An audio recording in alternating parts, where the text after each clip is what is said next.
What's going on, everyone? So Los Angeles Lakers really need some 3-and-D wings. They need some shooting out on the perimeter. They need some athleticism out on the perimeter, right? And one of the names that I touched on here before, but I've seen a lot kind of circulating and going around, a lot of fans and, just kind of reports of like, hey, this could be ideal. And that is Andrew Wiggins, right? Again, I've touched on Andrew Wiggins before, kind of gave my thoughts, but the logic now, because we have had new information since, what was it, a month ago or whatever, when I last talked about Andrew Wiggins, that Miami may kind of hit the reset button here a little bit, right? That they're kind of trying to figure out what direction do we want to go. Guy like Andrew Wiggins could be a player that they look to move off of, right? Maybe try to clear the deck a little bit, especially if they kind of want to retool a little bit here, right? One of the Lakers' best assets are the expiring contracts, right? And you may end up having a team like Miami that's like, hey, we kind of want to get off some salary, right? They're already shopping Duncan Robinson. Right? So they might look at it as like, hey, we kind of want to get off of some stuff, right? Clear the deck a little bit. Maybe you can work something out to where you can go land in Andrew Wiggins. Now, my biggest problem with Andrew Wiggins is he is due this upcoming season $30.1 million, which he has a player option. He's not going to opt out of it, right? He's not going to opt out of $30 million. So I look at a guy like Andrew Wiggins, maybe if the Lakers had cap space, right? And let's say they had $20 million in cap and he's like, I could get, 4 years, $80 million from the Lakers. Maybe he would do something like that, but realistically, he's probably opting into his player option. So you would have to trade for $30 million. Now, before the new calendar year, you maybe get 28, but still, you have to send out more salary than you take back if you're the Lakers. So talking about $30 million and salary you'd have to send out. So you're talking Rui Hachimura, which is fine. You're replacing Rui and an Andrew Wiggins, who, by the way, would be a better natural slotted 3, right? Gives you that defense, that 3-and-D, gives you the shooting, gives you everything, right? And we'll touch on his production here, but not only would you have to give up Rui Hachimura, but you're also talking about, like a Maxi Kleba and then maybe like a Shake Milton, right? You're working something like that out, and you're probably going to need a third team in the deal. So there's hurdles that would be necessary to do that. Also, what would you have to give up for Andrew Wiggins?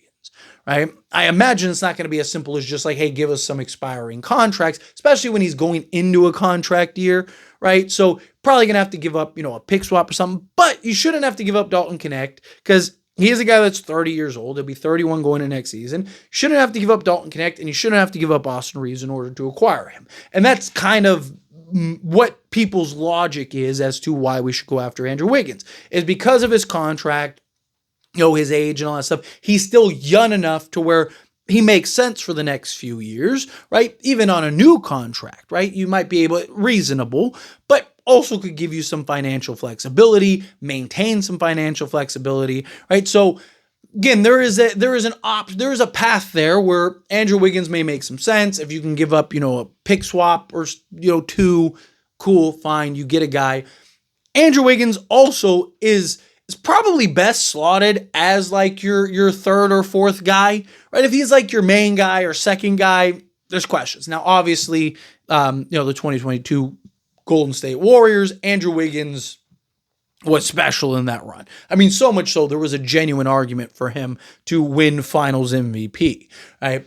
But we've seen that's kind of been an outlier more than, the norm with him. But there's no denying he's an incredibly talented player, gives you the athleticism and versatility that you need because of his size, length, and athleticism. You can slot him in basically 2 through 4 on some occasions, right? He's more of a 2-3 than he is a 4, but again, you wanted to go that small ball, but still kind of maintain some size, right? Like you could go with like Wiggins at the 3 or the 4 with like maybe like a Dorian Finney-Smith, right? Like, and or have like Doe at the 5 with like LeBron and Wiggins, right? And then like Luka and if you can get a Nickeil Alexander-Walker or something like that, boom. Now you got this versatility, this defense, switchability. But again, Andrew Wiggins, I get it, makes a lot of sense. Again, guy that could slot in at the 2. Honestly, I would prefer him at the 2. Like, I would either whether you're trading Austin Reeves or you're bringing him off the bench, I would start Wiggins at the 2. And then if you can, go get another 3-and-D guy or go with Dorian Finney-Smith. I just think if you had like Luka, Andrew Wiggins, Dorian Finney-Smith, LeBron James, and then go trade for like a Nick Claxton or whatever, right? Or like a Daniel Gafford, right? I think that'd be great, right? Because now you have that versatility, you have that defense, you have the switchability out on the wing and in the perimeter with Andrew Wiggins, Dorian Finney-Smith, and LeBron James. And then you have that interior center with like a Daniel Gafford or Nick Claxton all around Luka. Again, that would be the ideal scenario, but chances are probably slotting Andrew Wiggins alongside Austin Reeves and Luka, right? Which, again, gives you a lot of firepower. You have to have that versatile defensive center, in my opinion. So basically you have LeBron, Wiggins as like your defensive wings, and then you need that defensive anchor, which at that point I'd probably go with Nick Claxton if you were to get Andrew Wiggins, just because Nick Claxton gives you that defensive versatility, especially if you're going to start Luka and Austin Reeves. You need a center that can defend in space in case, Austin Reeves or Luka get blown by, right? You have a guy that can kind of be the help defender, defend in space, defend out on the perimeter, all of that. But point is, I digress. Point is, Andrew Wiggins makes a ton of sense, right? He's probably very obtainable, right? Miami's expected to kind of go in a direction where it's like, hey, we're going to start selling off some pieces. Now we're talking about a guy, again, that gives you the size, athleticism, defense, rebounding, shooting, scoring, create for himself, create for others a little bit, right? He's a guy that can play off ball, as we saw with the Golden State Warriors, but also a guy that can, at any point, you can give the ball to and just go get a bucket, and he can go get a bucket, right? And you'll have those games where he goes and gives you, 30 or 25 or whatever. And you have those games where he's great, right? Like in all honesty, like Andrew Wiggins has games where you're just like, that's why he was the pick that he was. That's why he's, a number 1 pick. And then you have these other games where you're just like, ooh, like, yeah, like I see why he's probably best as like a 3rd or 4th option.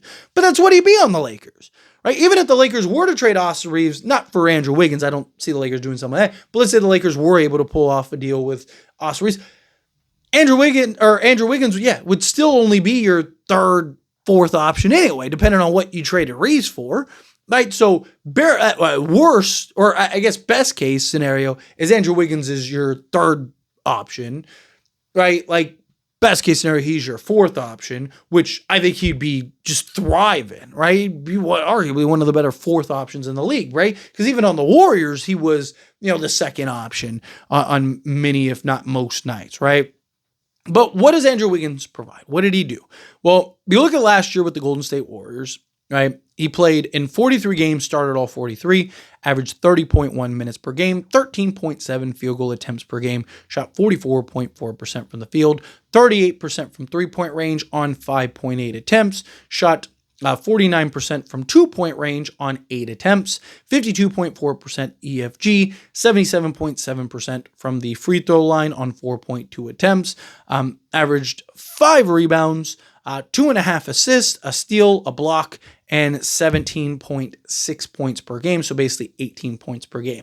Then he went to Miami, and his opportunity rose, but his production dropped. So 17 games played, 17 games started, 32.1 minutes per game, took 14.8 field goal attempts per game, so 1.1 more attempts, shot 45.8% from the field, but he shot 36% from three-point range compared to 38% on 5.9 attempts. He shot 5.8 with big Golden State Warriors, so basically same attempts from 3, but 2% worse, something to kind of keep in mind. But from 2-point range, took 8.9 attempts. That's where the extra attempt came from, and actually shot better, 52.3% from 2-point range, EFG of 53%, and then shot 73.1% from the free throw line, which again was 4% worse drop, almost 5%. 4.2 rebounds, still giving you basically the same amount of rebounds. 3.3 assists, 1.5 steals, a full block where previously it was 0.8, and then 19 points per game. He also had a more expansive role, like he was, they looked to him to be more aggressive and score more, right? So he played a very different role on Miami than he did with the Warriors, where Andrew Wiggins, I think, would play closer to a Warriors role on the Lakers, where you're kind of looking for him, like, yes, on occasion, go and, create, get a bucket, operate in the mid-range, do all that stuff. But you're also going to play more off ball, and you're going to be more of our like defensive anchor out on the perimeter, out on the wing. Right? And I really like Andrew Wiggins and his versatility. You talk about a guy that can defend, 1 through 4 on most nights, at worst 1 through 3. Can defend the best player on the other team while still giving you some production. So I like Andrew Wiggins. Again, not my preferred, just because my biggest knock with Andrew Wiggins is just his contract, right? $30 million is a lot to go and trade for him. He's really good. He would help a ton, but I think that there is an argument to be made of going and trying to get multiple pieces, like even if they're not as good as Andrew Wiggins, multiple pieces, rather than, how much opportunity is Andrew Wiggins going to have to really maximize his strengths, playing alongside Reeves, LeBron, and Luka, right? If you end up trading Austin Reeves, then I think Andrew Wiggins makes more sense, because he'll kind of get to be the third guy, so he'll get more opportunities to be aggressive and score the basketball. Where if you have Reeves, LeBron, and Luka, he's playing more off ball more than ever, probably. But let me know your thoughts and opinions down in the comments. That being said, if you haven't liked this video, hit that like button. Helps me a lot. So we enjoy these types of videos, and I truly appreciate it. Not subscribe channel, hit that subscribe button. Turn on the bell notifications. Appreciate y'all. See you in the next one.